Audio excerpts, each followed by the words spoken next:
ये गीता उपदेश वो परम सत्य है जिसे अपनाकर हर व्यक्ति दुख क्लेश मुक्त होकर सफल सुखद जीवन जी सकता है। इस वीडियो में गीता की 15 ऐसी बातें बताई गई है जिसके ज्ञान की जरूरत हर व्यक्ति को पड़ती है। मनुष्य का संघर्ष जितना बाहरी होता है उतना ही आंतरिक भी चलता रहता है। सोच और कर्म का संतुलन ही सफल जीवन का मंत्र है। सही गलत और उचित निर्णय की दुविधा में फंसे व्यक्ति को गीता के इन उपदेश से मानसिक संबल और धैर्य मिलता है। 1. विश्वास की ताकत। तुम अपने विश्वासों की उपज हो। तुम जिस चीज में विश्वास करते हो तुम वही बन जाते हो। जो स्वयं पर विश्वास करते हुए लक्ष्य की ओर बढ़ते रहते हैं उन्हें सफलता जरूर मिलती है। अगर व्यक्ति अपने लक्ष्य के लिए कर्म में पूरे मन से लग जाता है और उसे कर्म करने से खुशी मिलती है तो सफलता उससे दूर नहीं। 2. मृत्यु से भय व्यर्थ है।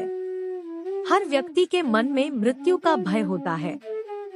इस संसार का जब से निर्माण हुआ है तब से जन्म मृत्यु का चक्र चलता आ रहा है। यह प्रकृति का नियम है। इस सत्य को स्वीकार करके भयमुक्त होकर आज में जीना चाहिए। किसी को भी आने वाले पल के बारे में कुछ नहीं पता होता, लेकिन इस संशय में भयभीत रहने से जीवन नहीं जिया जा सकता।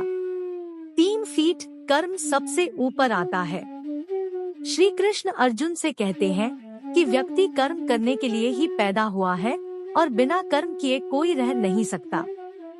फल की चिंता करना व्यर्थ है क्योंकि इससे मनुष्य का मन काम से भटकने लगता है। किसी कर्म से सफलता नहीं मिलती तो क्या हुआ, असफलता भी ज्ञान के द्वार खोलती है। अगर बिना फल की चिंता किए कर्म करते रहोगे तो सफलता और मन की शांति जीवन भर तुम्हारा साथ नहीं छोड़ेगी। जो कर्मफल से विरक्त होकर कर्म करता जाता है उसका आध्यात्मिक ज्ञान बढ़ता जाता है। 4. हमेशा स्वार्थी होना गलत है। जो व्यक्ति हमेशा स्वार्थ प्रेरित होकर फल की चिंता करते हुए कर्म करते हैं और सिर्फ फल ही उन्हें कर्म करने को प्रेरित करता है, ऐसे लोग दुखी और बेचैन रहते हैं क्योंकि उनका दिमाग हमेशा इसी उलझन में फंसा रहता है कि उन्हें क्या फल मिलेगा। स्वार्थी व्यक्ति सुखी नहीं रह पाता और ऐसे व्यक्ति से कोई भी संबंध नहीं बनाना चाहता। इसलिए स्वार्थ से ऊपर उठें और दूसरों का हित भी सोचें। 5. क्रोध से सबका नुकसान होता है। क्रोध या गुस्सा करना व्यक्ति के दिमाग में उथल-पुथल पैदा कर देता है। आवेश में विवेकहीन होकर कई बार व्यक्ति अपना ही नुकसान कर बैठता है या फिर अपनी ही मानसिक शांति को भंग करके खुद को कष्ट देता है। क्रोध की अग्नि में बुद्धि और तर्क नष्ट हो जाते हैं और व्यक्ति बिना विचार किए बस अपने अहम की तुष्टि करने वाले काम करता है। गुस्सा व्यक्ति की विचार शक्ति को पंगु बना देता है और भ्रम पैदा करता है। 6. मन पर कंट्रोल जरूरी क्यों है। मन का स्वभाव है कि ये आसानी से भटक जाता है। अगर जीवन को सफलता की दिशा में ले जाना है तो मन को काबू करना बहुत जरूरी है। श्री कृष्ण कहते हैं कि बार बार प्रयास करने से धीरे धीरे चंचल मन को वश में किया जा सकता है। मन को वश में करने से दिमाग की शक्ति केंद्रित होती है जिससे कार्यों में सफलता मिलने लगती है। अगर मन को वश में नहीं करोगे तो ये आपका सबसे बड़ा शत्रु बन जाता है। 7. भगवानों में कोई छोटा बड़ा नहीं।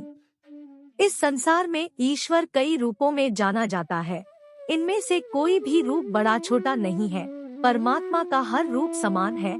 जैसे हर नदी अंत में सागर में जाकर मिलती है वैसे ही हर धर्म मत और संप्रदाय की धाराएं परमात्मा रूपी समुद्र में समा जाती है। यह संसार परमपिता का ही स्वरूप है।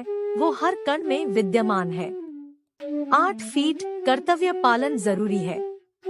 भगवान श्री कृष्ण उपदेश देते हैं कि हर व्यक्ति को अपने कर्तव्य का पालन करना चाहिए। यही धर्म है। अगर अपने कर्तव्य का पालन नहीं किया जाता है तो मन में अशांति और दुख प्राप्त होता है।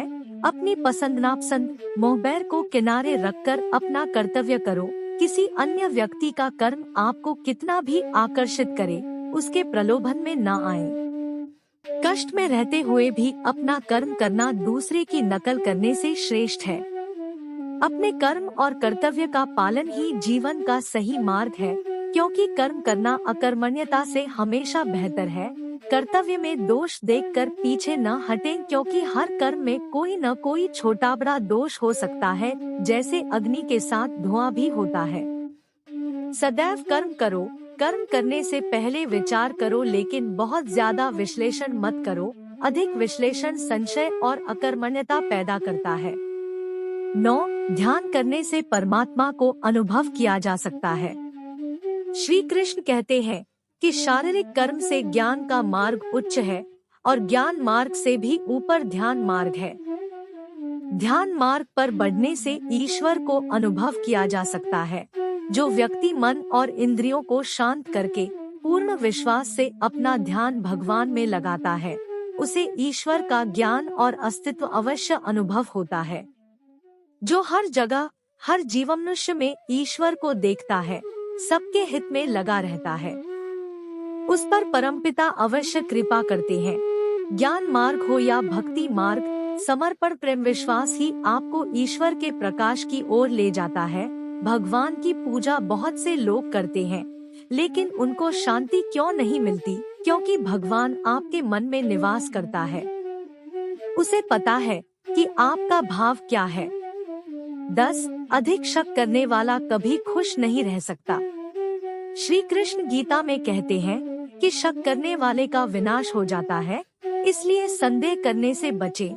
अधिक संदेह करने से मन की शांति भंग हो जाती और व्यक्ति भ्रमित होकर अपने संबंधों को नष्ट कर डालता है। जिसे शक करने की आदत पड़ जाती है, उसे इस लोक या परलोक में भी शांति नहीं मिलती। सत्य की खोज ठीक है, लेकिन बिना सच जाने कल्पनावश होकर संदेह करने का अंत दुख क्लेश पश्चाताप के रूप में होता है।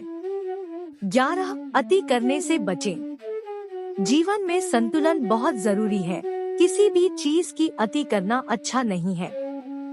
जैसे सुख आने पर प्रमाद करना और दुख आने पर निराशा में डूबे रहना, दोनों ही गलत है। असंतुलन जीवन की गति और दिशा को बाधित करता है, जिससे अनावश्यक कष्ट और दुखों का जन्म होता है। जिसके मन, विचार और कर्म में संतुलन है, उसे ज्ञान मिल जाता है और ज्ञान से ही सदा के लिए शांति, संतुष्टि मिलती है। 12. सही कर्म से ज्ञान और मुक्ति संभव है। गीता के उपदेशों में कर्मयोग का सिद्धांत कहता है कि संसार से विरक्त होना ही मुक्ति का उपाय नहीं है। संसार में रहकर एक गृहस्थ अपने कर्मों का पालन करते हुए कर्मफल से विरक्त होकर मुक्ति प्राप्त कर सकता है। सही विचार और उचित कर्म भी आसक्ति को खत्म करने में सक्षम है। अच्छे कर्म कभी व्यर्थ नहीं जाते, चाहे ये दुनिया हो या परलोक। 13. ज्ञान और कर्म एक है। एक अज्ञानी कर्म और ज्ञान को अलग अलग समझता है, लेकिन एक ज्ञानी जानता है कि दोनों एक ही है। लोग ज्ञान की बातें तो करते हैं, लेकिन उसका पालन नहीं करते। बिना पालन किए ज्ञान कोरा रह जाता है, ज्ञान का अनुभव नहीं होता। गीता कहती है कि ज्ञान पढ़ने की नहीं बल्कि अनुभव करने की वस्तु है, और अनुभव बिना कर्म किए नहीं मिलता। 14. इच्छा दुखों का मूल है। इस संसार में जितनी भी चीजें सांसारिक सुख की श्रेणी में आती है, उनकी एक शुरुआत और अंत जरूर होता है। इन सांसारिक सुखों का अंत दुख, कष्ट और दुर्गति के रूप में होता है। इच्छाओं का अंत नहीं है। एक पूरी होती है तो दूसरी नई इच्छा आ जाती है। हर इच्छा से प्रेरित होकर कर्म करना गलत है, क्योंकि ऐसे तो अनुचित कार्य भी होंगे। इच्छाओं से विचलित न हो, उन्हें एक विरक्त दर्शक बनकर देखो और वे चली जाएंगी। 15. भगवान ही सबसे बड़ा सहारा है। परमपिता ही एकमात्र हमारे आधार है और अपने हैं। इस संसार में कोई भी अकेला नहीं है। ईश्वर में विश्वास रखते हुए जो मनुष्य कर्मपथ पर बढ़ता जाता है, वो सदा शांति, सुख और मुक्ति पाता है। भूत और भविष्य की चिंता करना व्यर्थ है। वर्तमान ही सत्य है। जो भी पूर्ण समर्पण से ईश्वर की शरण में आता है, परमात्मा उसका कल्याण अवश्य करते हैं।